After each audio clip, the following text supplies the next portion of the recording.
The government's refusals to sign up to a global pledge to cut methane emissions at the COP26 climate conference is being welcomed by many Australian farmers. Georgia Simpson has travelled to Calliope in central Queensland, where she's met beef producers who believe that methane from livestock is a drop in the ocean compared to the resource sector.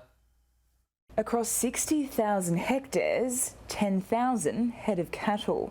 Will Wilson spends his days keeping track of them all on his central Queensland property. Sometimes I skip breakfast, but I don't often skip steak. Census data reveals cattle farming is one of the biggest employers in the Flynn electorate. We're the third biggest economy and we certainly employ and keep small towns going. Farmers have battled through floods, fires and drought. We've been producing cattle on Calliope Station now for 116 years. In more recent times, the conversation has turned toward methane emissions from livestock. A push towards a net zero emissions target has created concerns for beef producers. From a person that's grown up in landscapes, I struggle with the thought that the methane from animals, from a score of the global warming potential of methane, how it can be having the impact that we're talking about. Grazier Carl Beale lives not far from Will, and he's not one to mince his words. Reducing methane, to me, it's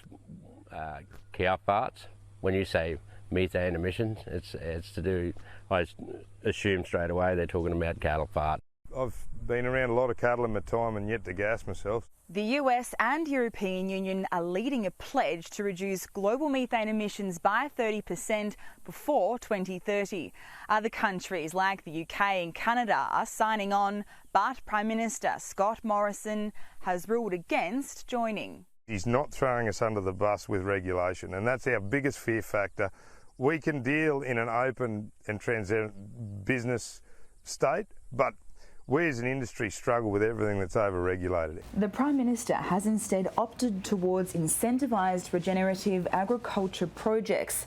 But Will can't see how it's possible to sequester carbon, the removal and storage of carbon from the atmosphere into soil, without cows. Because without the cattle, without the manure, without the opportunity to turn the soil and get the goodies back in there, we can't sequester carbon. Many producers are already implementing practices to reduce their carbon footprint. Rotational grazing is one thing, and I've certainly seen a difference in it. And this paddock that we're in, it's just come the end of a graze and they'll go to a fresher paddock. It's great, it makes me feel good, it makes the cows feel good when they're moving, and it seems to be good for the production cycle as well as good for the land. We try and rip our soil.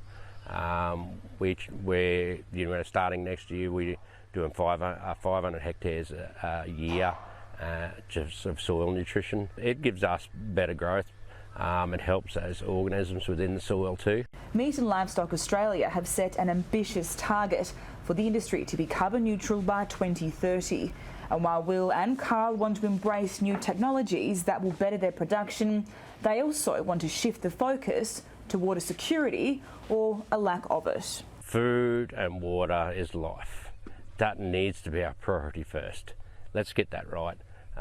We live in an amazing country that can become one of the food producers of the world. We went through a terrible drought, world-beating drought that everyone read about, and the amount of opportunities that we have coming into a good season, hopefully, we can capture some water, we can utilise it to drought-proof ourselves, but also make our environment more healthy. And Kyle is overflowing with ideas. The bottled water industry in Australia alone, through supermarkets and service stations, is $1 billion a year.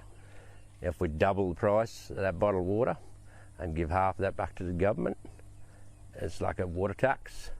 There's $1 billion a year can go into water infrastructure, year after year after year. A novel idea from farmers on the front line of Australia's climate change response. Georgia Simpson, Sky News, Calliope.